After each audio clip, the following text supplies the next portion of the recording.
اللہ اکبر اللہ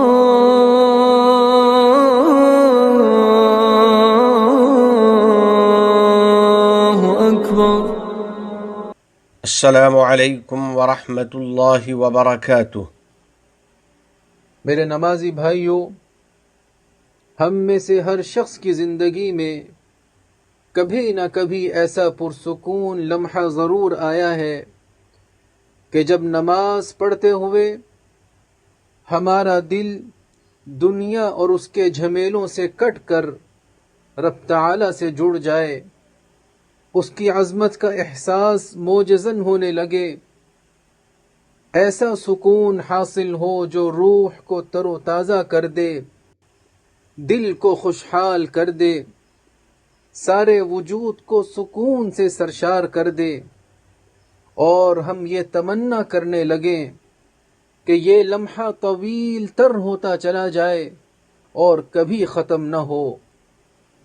اللہ کے بندو، کیا آپ جانتے ہیں کہ اس لذت کا راز کیا ہے؟ یہ حضور قلب اور قرب الہی کے شعور کی دولت ہے، اور یہی ہمارے آج کے خطبے کا موضوع ہے۔ تو آئیے اپنی نمازوں کو نکھاریں تاکہ نماز ہمارے لیے لذت و سکون کا باعث ہو، جیسا کہ ہمارے نبی صلی اللہ علیہ وسلم کے لیے تھی، جن کی آنکھوں کی ٹھنڈک اور دل کا سکون نماز میں رکھا گیا تھا۔ اسی لیے وہ اپنے مؤذن سے فرمایا کرتے تھے، اقیم الصلاۃ ارحنا بہا، نماز کے لیے اقامت کہو اور ہمیں اس سے آرام و سکون پہنچاؤ، تاکہ ہماری نماز محض حرکات بدن کا نام نہ رہے بلکہ ایک قلبی وابستگی کے سفر میں تبدیل ہو جائے، کیونکہ نماز کے اقوال و افعال میں خشوع قلب کی بدولت اجر و ثواب بڑھ جاتا ہے۔ اس طرح ہم نماز کی لذت سے آشنا ہوں گے اور رب کریم کے حضور کھڑے ہونے کی حلاوت چکھ سکیں گے۔ تو میرے بھائیوں، اگر آپ ایسی نماز ادا کرنے کی خواہش رکھتے ہیں جو آپ کے دلوں کو نور سے بھر دے، تو جب آپ اذان کی صدا سنیں تو جان لیجئے کہ یہ صدا آپ کے لیے آپ کے رب کی طرف سے ہے، لہذا اس کی صدا پر لبیک کہیے، اذان کے کلمات کو دہرائیے، اس کے معانی میں غور کیجئے، اللہ اکبر، اللہ سب سے بڑا ہے۔ یہ شعور اپنے دل میں اجاگر کریں کہ وہ ہر شے سے بڑا اور ہر چیز سے عظیم تر ہے، لہذا مخلوق سے کٹ کر اس خالق کی طرف بڑھیے جس نے آپ کو ندا لگائی ہے، حی علی الصلاح، حی علی الفلاح، آؤ نماز کی طرف، آؤ فلاح کی طرف۔ یہی اللہ کے رسول صلی اللہ علیہ وسلم کا طریقہ تھا۔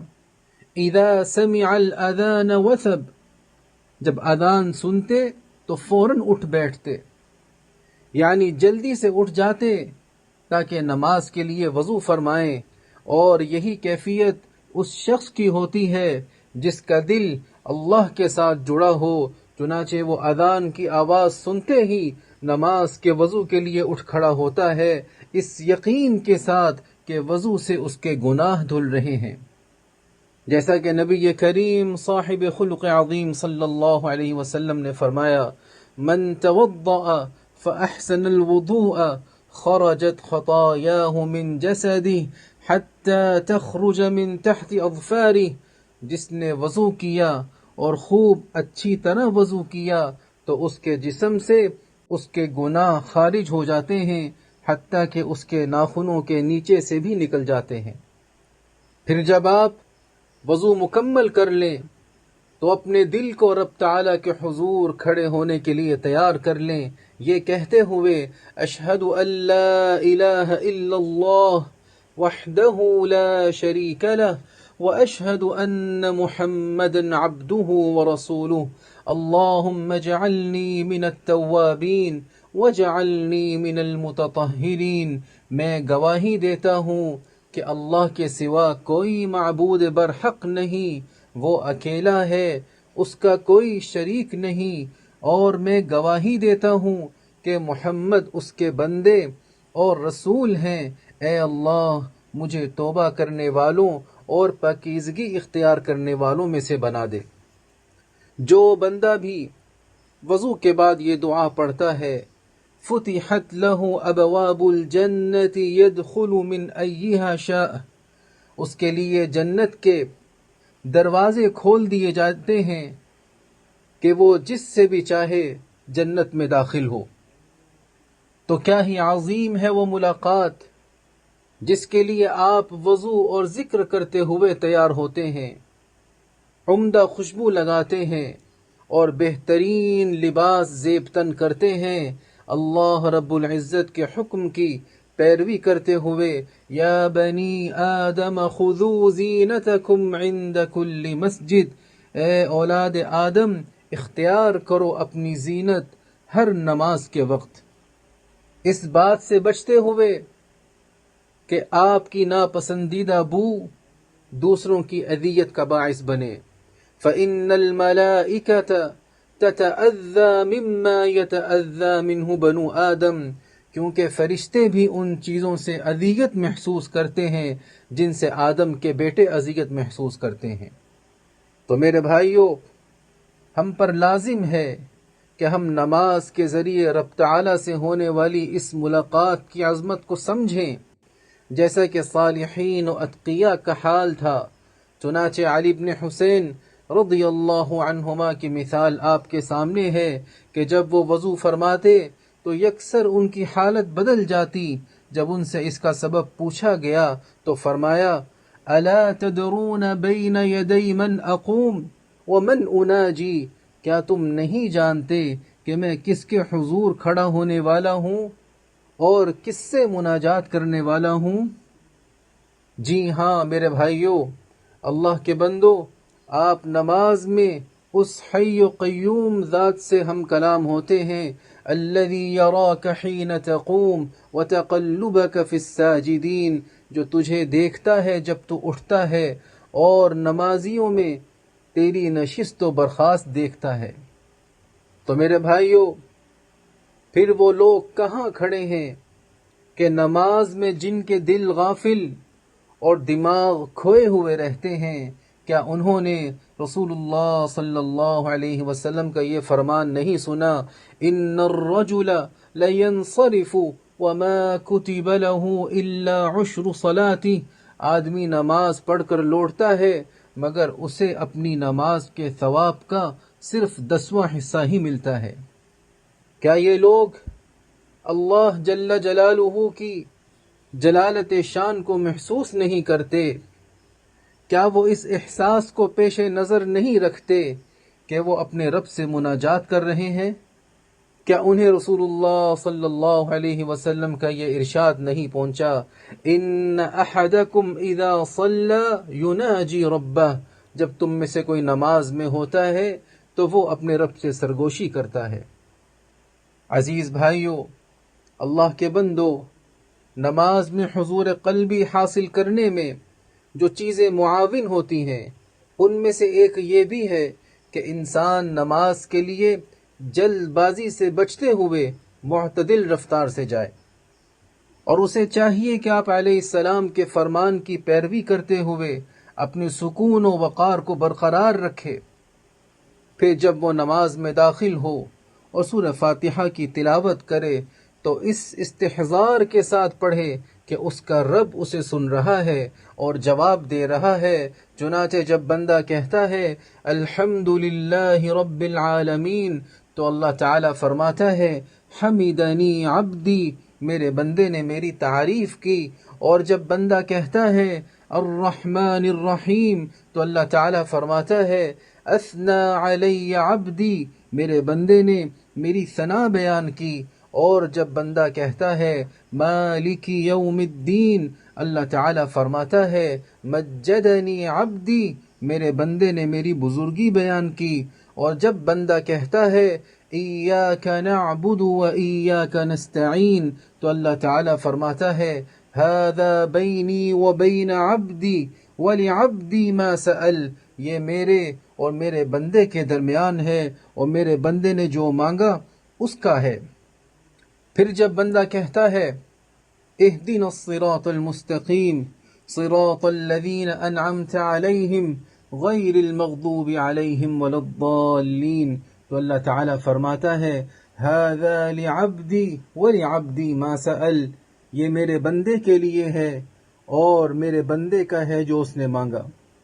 اے اللہ ہمیں خشوع و خضوع اختیار کرنے والوں میں شامل فرما۔ یا رب العالمین ہمیں اپنی اطاعت پر ثابت قدم رکھ اور ہمیں ان کی اطاعت کی توفیق دے جن کی اطاعت کا تو نے ہمیں حکم دیا۔ یا ایہا الذین آمنوا اطیعوا اللہ واطیعوا الرسول واولی الامر منکم، اقول قولی واستغفر اللہ ربی۔ میرے مومن بھائیو، جب آپ رکوع کے لیے تکبیر کہیں تو اپنے رب کی تعظیم بیان کریں، اپنے خالق کی بزرگی بیان کریں، یہ کہتے ہوئے سبحان ربی العظیم، پاک ہے میرا رب جو بہت عظیم ہے۔ اپنے نبی صلی اللہ علیہ وسلم کے اس فرمان کی تعمیل کرتے ہوئے اما الرکوع فعظموا فیہ الرب، رکوع میں اپنے رب کی عظمت بیان کرو۔ پھر جب آپ رکوع سے سر اٹھائیں تو یہ کہتے ہوئے رب تعالیٰ کی حمد بیان کریں اللہم ربنا لک الحمد ملء السماوات وملء الارض وملء ما شئت من شیء بعد، اے اللہ، اے ہمارے رب، تیرے ہی لیے سب تعریف ہے، آسمانوں اور زمین کی وسعتوں تک اور اس سے بھی بڑھ کر جتنا تو چاہے۔ میرے بھائیو، اللہ تعالیٰ آپ کی حمد سنتا ہے، آپ کی ثنا کو قبول فرماتا ہے، آپ کی دعاؤں کو شرف قبولیت سے نوازتا ہے اور آپ کے گناہوں کو بخش دیتا ہے۔ نبی کریم صلی اللہ علیہ وسلم نے فرمایا اذا قال الامام سمع اللہ لمن حمدہ فقولوا اللهم ربنا لك الحمد فإنه من وافق قوله قول الملائكة غفر له ما تقدم من ذنبه۔ جب امام کہے سمع اللہ لمن حمدہ تو تم کہو اللهم ربنا لك الحمد، کیونکہ جس کا قول فرشتوں کے قول کے موافق ہو جائے اس کے پچھلے گناہ معاف کر دیے جاتے ہیں۔ پھر جب آپ نماز کے سب سے عظیم رکن سجدے پر پہنچ جائیں اور اللہ کے حضور سجدہ ریز ہو جائیں تو یقین کیجئے کہ اس لحظہ آپ سب سے اعلیٰ مقام میں ہیں، وہ مقام جہاں آپ اپنے رب کے حضور خلوت اختیار کرتے ہیں، اپنے خالق کے قریب ہو جاتے ہیں، اس کی عظمت کے آگے سر تسلیم خم کر لیتے ہیں، اس کے جلال کے سامنے سراپا عجز ہوتے ہیں اور اپنے دل و زبان سے پکارتے ہیں سبحان ربی الاعلی، پاک ہے میرا رب جو سب سے بلند و برتر ہے۔ میرے بھائیو، رب تعالیٰ کے حضور سجدہ گزارو، خلوص دل اور دعاؤں کے ذریعے زمین و آسمان کے رب سے قربت کی اس گھڑی کو غنیمت جانیے، کیونکہ ہمارے رب کا فرمان عالی شان ہے وَاسْجُدْ وَاقْتَرِبْ، اور سجدہ کیجئے اور قرب حاصل کیجئے۔ اور ہمارے نبی صلی اللہ علیہ وسلم کا ارشاد ہے اقرب ما يكون العبد من ربه وهو ساجد فاكثر الدعاء، بندہ اپنے رب سے سب سے زیادہ قریب سجدے کی حالت میں ہوتا ہے، پس دعا میں کثرت کرو۔ اور پھر جب آپ نماز کے اختتام پر پہنچیں تو اللہ رب العزت کے حضور پاکیزہ اور بابرکت تحیات پیش کریں، اپنے نبی صلی اللہ علیہ وسلم پر درود و سلام بھیجیں اور اپنے سلام میں اللہ کے نیک بندوں کو بھی شامل کریں۔ نبی کریم صاحب خلق عظیم صلی اللہ علیہ وسلم کا ارشاد پاک ہے ان اول ما يحاسب به العبد يوم القیامہ من عمله صلاته فإن صلحت فقد أفلح وأنجح وإن فسدت فقد خاب وخسر فإن انتقص من فريضته شيء قال الرب تبارك وتعالى انظروا هل لعبدي من تطوع فيكمل بها ما انتقص من الفریضہ. قیامت کے روز بندے سے سب سے پہلے اس کی نماز کا محاسبہ ہوگا. اگر وہ ٹھیک رہی تو کامیاب ہو گیا، اور اگر وہ خراب نکلی تو وہ ناکام اور نامراد رہا. اگر اس کی فرض نمازوں میں کوئی کمی ہوگی تو رب تعالی فرشتوں سے فرمائے گا دیکھو میرے اس بندے کے پاس کوئی نفل نماز ہے. چنانچہ فرض نماز کی کمی کی تلافی اس نفل سے کر دی جائے گی. اس کے اتحاد کو بابرکت بنائے، اس کے قائدین کو راستی کی توفیق عطا فرمائے، اور اس کے عوام اور یہاں مقیم افراد کو کامیابی اور سعادت مندی عطا فرمائے. الہ العالمین اپنے احکام اور نبی کریم صلی اللہ علیہ وسلم کی سنتوں سے محبت نصیب فرما اور ان پر عمل آسان فرما. ہمیں اور ہماری اولاد کو علم نافع اور عمل صالح کی توفیق عطا فرما. تمام گناہوں اور ہر قسم کی خرافات سے ہم کو بچا لے. ہمارے والدین عزیز و اقارب اور پوری امت مسلمہ کی مغفرت فرما. ہمارے تمام مرحومین کو جنت الفردوس میں جگہ عطا فرما. ہم پر باران رحمت نازل فرما. اس ملک کے صدر ذی وقار شیخ محمد بن زائد، ان کے نائبین اور ان کے ولی عہد کو توفیق و عنایت عطا فرما. یا اللہ شیخ زائد، شیخ مکتوم، شیخ خلیفہ بن زائد اور دیگر مرحومین شیوخ پر رحمت نازل فرما. اس ملک کو دین و شریعت، علم و ثقافت، عزت و احترام، تعمیر و ترقی، صفائی و پاکیزگی اور حسن و جمال کا وطن بنا. متحدہ عرب امارات اور عالم اسلام سمیت پوری دنیا کو امن و امان کا گہوارہ بنا. وفقنی اللہ و ایاکم لصالح الاعمال. وصلی اللہ علی سیدنا و نبینا و حبیبنا محمد وعلى آلہ وصحبہ اجمعین وعلى من تبعهم بإحسان إلى يوم الدين. السلام عليكم ورحمة الله وبركاته.